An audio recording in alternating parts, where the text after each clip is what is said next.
The Paleogene period, a time of strange and bizarre life adapting to the post-Mesozoic world.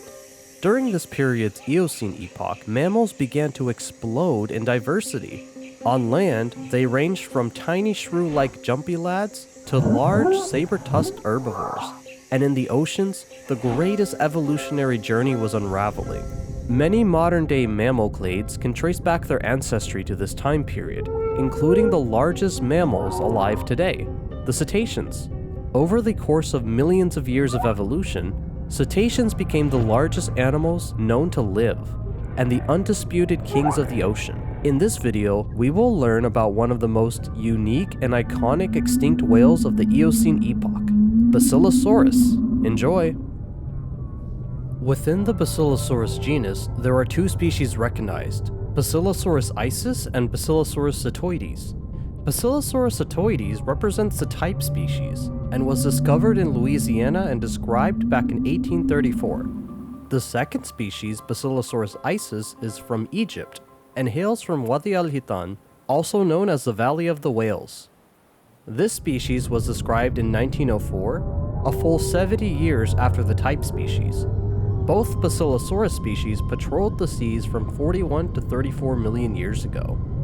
The story of Basilosaurus's name is a strange one. Given by anatomist Richard Harlan, it translates to king lizard, which isn't quite fitting. After all, Basilosaurus was a mammal, not a reptile. Harlan assumed it was some sort of sea serpent, and even estimated the animal to be up to 100 feet long. Harlan presented his specimens to the notable paleontologist Richard Owen. Upon inspecting the teeth, Owen recognized that the animal was actually a cetacean and not a reptile. Owen thought the animal was herbivorous and suggested the name Zeuglodon, which translates to whale-like yolk teeth in reference to the roots of the teeth. Harlan agreed, and Basilosaurus setoides was renamed to Zeuglodon setoides. This name change persisted for nearly 100 years, but eventually the original name Basilosaurus was brought back and has since remained to this day. Basilosaurus was one of the largest of the basilosaurid whales, a now extinct family of early toothed whales. Basilosaurus isis was the shorter, more robust species of the two. It estimated to be around 15 to 20 meters long, with a 30-ton estimate for the largest specimen. While Basilosaurus setoides was considered longer, with the largest specimens being nearly 20 meters long, it was a far more slender animal. Current weight estimates put it around 16 to 20 tons, making Basilosaurus isis the more chunky of the two. While both Basilosaurus species are quite large, the title for the largest basilosaurid now goes to the recently discovered Pycnodus colossus, which you can learn more about in our video based on this incredible beast. The existence of Pycnodus shows that these animals were getting larger than we previously thought, and that there is still much more to learn about life in the Eocene oceans. Just as there's always more to learn about the prehistoric past, there's always more to discover about the world around us today. And one fun, interactive way to learn new things is through the sponsor of this video, Imprint. If you're watching this video and enjoy the channel overall, you likely already appreciate learning new things through illustrations and animations. Imprint is a learning app that incorporates nicely illustrated, animated, and interactive bite-sized lessons that helps make learning new things easy. What I like about Imprint the most is how a lot of the lessons can be done in as little as 2 minutes, and they're designed to help you retain what you learned long-term. Imprint also has an extensive content library, but what really stands out to me are the more in-depth courses. So far, I've been using the app between my doom scrolling sessions to dive into courses on everything from philosophy to the science of happiness and even time management, something I can always improve on. Currently, I've been going through the Essential Philosophy course, which takes you on a roughly 80-day journey through some of the most important theories and thinkers in the field. I'm currently on Unit 10, where we learn more about Aristotle's contributions to the field of philosophy. And as a fan of Nature's Compendium, if you're interested in trying out Imprint for yourself, you can get started with the free 7-day trial. You can also get 20% off an annual premium subscription. All you gotta do is scan the QR code on the screen or click the link in the description below to get started. Thank you, Imprint, for sponsoring this video.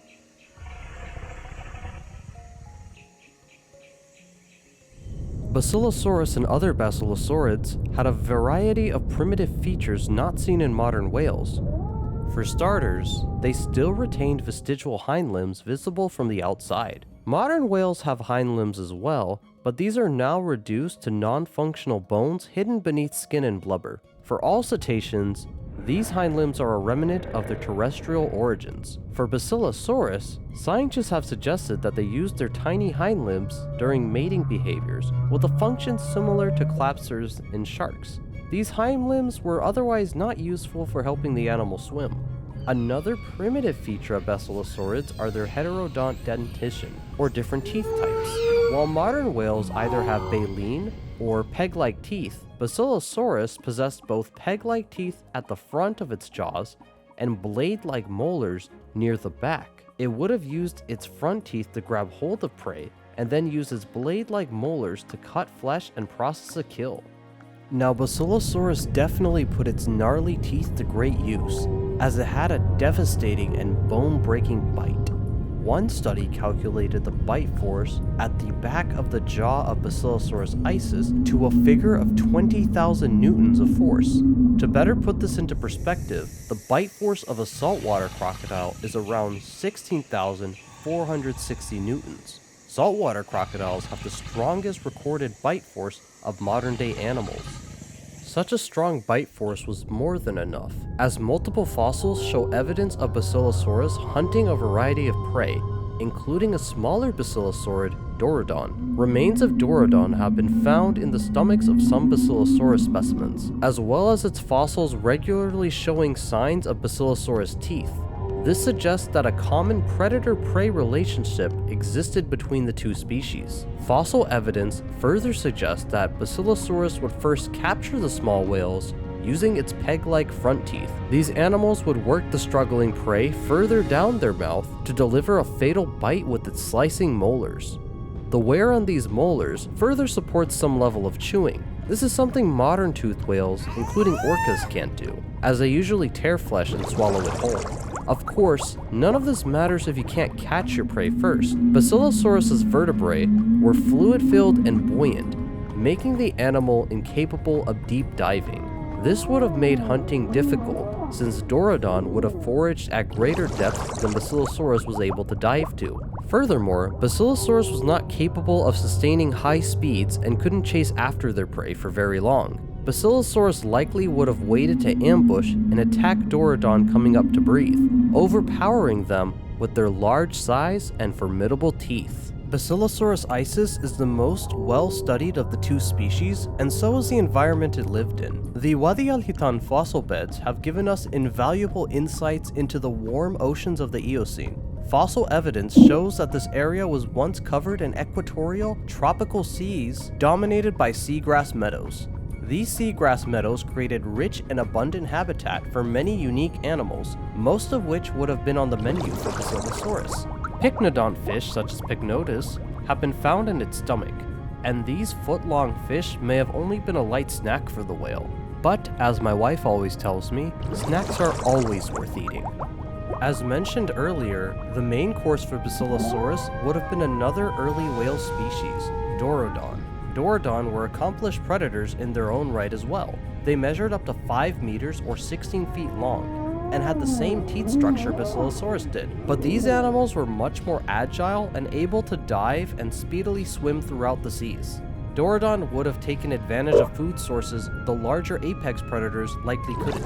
Sharing the water with these ancient whales were the ancestors of modern-day manatees and dugongs. Proto-siren would have grazed in the seagrass meadows. Measuring at about 2.5 meters long, these pint-sized sirenians still had functional legs, and were able to come up to shore. Also present in this ecosystem was Merytherium, an ancient relative of elephants which lives similarly to a hippo. Merytherium would have likely competed for grazing seagrass pastures with the smaller proto-sirens, though it was much more at home on land. Basilosaurus might have been the largest predator of its time, but it wasn't alone at the top of the food chain. Otodus auriculatus represents the largest known shark from this time period, and is one of the largest sharks in the fossil record.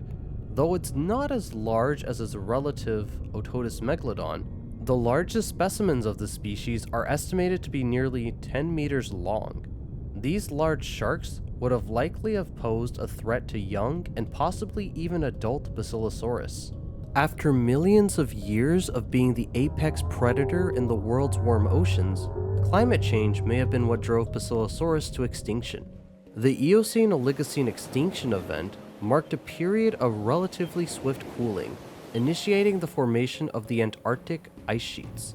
These changes in global ocean temperatures would have decimated habitats around the world, like the seagrass meadows, which in turn would have affected the prey that Basilosaurus relied on. Basilosaurus was likely unable to adapt to a rapidly changing world, and went extinct alongside nearly all other Basilosaurids. The niches that they left would soon be filled by newer, more derived cetaceans who were better able to adapt to this extinction event. These cetaceans would one day give rise to modern-day whales, dolphins, and porpoises. And in place of Basilosaurus, orcas now reign supreme as the dominant ocean predators. While Basilosaurus is long gone, its legacy lives on in the fossil record. With its serpent-like appearance and imposing size, Basilosaurus continues to inspire awe and wonder, and it is a testament to the evolution of life on Earth and the ever-changing nature of our planet's ecosystems. Before I conclude this video, I want to give a special thank you to everybody who has supported me over the years. A special thank you goes out to all my Patreon supporters who helped make funding for this video possible. If you enjoy my content, please consider subscribing to the channel and follow Nature's Compendium on social media and Discord. You can also support my channel on Patreon and get behind-the-scenes access to exclusive content, rewards, and even early previews of upcoming videos. As always, thank you for watching.